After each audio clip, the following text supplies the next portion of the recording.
353 జాతీయ రహదారి నిర్మాణం కోసం మసాలకే గ్రామం నుండి కాంట్రాక్టర్ భారీ వాహనంలో పొరం తరలించకుండా భవానీగూడ గ్రామస్తులు అడుగున్నారు. ఇక పంచాయతీ రహదారిపై 60 నుంచి 70 మెట్రిక్ టన్నుల భారీ వాహనాలు నిరంతరంగా నడుస్తున్న సంబంధించిన అధికారులు మాత్రం పట్టించుకోవడం లేదు.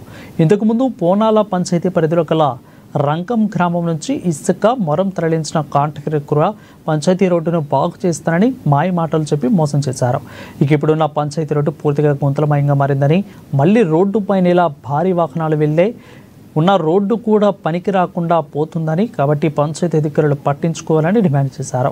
ఇది ఇలా ఉంటే ఒక పక్క కాంట్రాక్టర్ కూడా ప్రతి గ్రామంలో బడాబాబులతో మాట్లాడి ఆలయాల పేరు మీద 50,000 నుంచి దాదాపు ₹1,00,000 చందాల రూపంలో ఇచ్చి బయటకు రాకుండా చేసి తన జేబులు నింపుకుంటున్నారని అన్నారు. ఈరోజు మరి ఈ యొక్క పెద్ద పెద్ద వాహనాలు నడుస్తుందని మనము ఈరోజు ధర్నా చేసి ఈరోజు లారీ వాళ్ళని ఆపడం జరిగింది.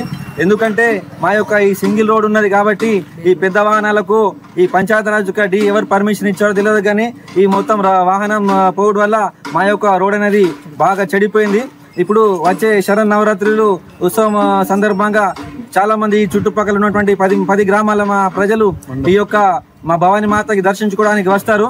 కాబట్టి వాళ్ళకి ఇబ్బంది అవుతున్నది. చిన్న ఒక 2 వీలర్ పోవాలన్నా కూడా చాలా ఇబ్బందిగా ఉంది. కాబట్టి ఈ యొక్క పెద్ద పెద్ద వాహనాలని ఇటు సైడ్ నుంచి వెళ్లకుండా చూడాలని మేము పంచాయతీరాజ్ టీంని కోరడం జరుగుతుంది.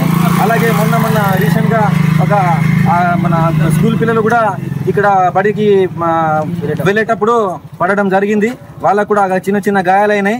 కాబట్టి మరి నవరాత్రులలో అందరూ ఉపవాసాలు ఉంటారు కాబట్టి ఉపవాసం టైంలో కూడా అందరూ మరి వాహనంలో రావడం, అందరూ పడిపోవడం జరుగుతుంది. కాబట్టి దీన్ని దృష్టిలో ఉంచుకొని పంచాయతీరాజ్ డి మాది ఎట్లయితే డాంబర్ రోడ్ ఉందో అలాగే డాంబర్ రోడ్ ని మాకు నిర్మించాలని ఏర్పాటు చేయాలని, అప్పుడే ఈ యొక్క వాహనాలు మేము ఇక్కడ నుంచి పోనిస్తాం. అప్పటి వరకు మేము ఈ వాహనాలని ఇక్కడ నుంచి పోనీయమని మీ ద్వారా మేము హెచ్చరిస్తున్నాం.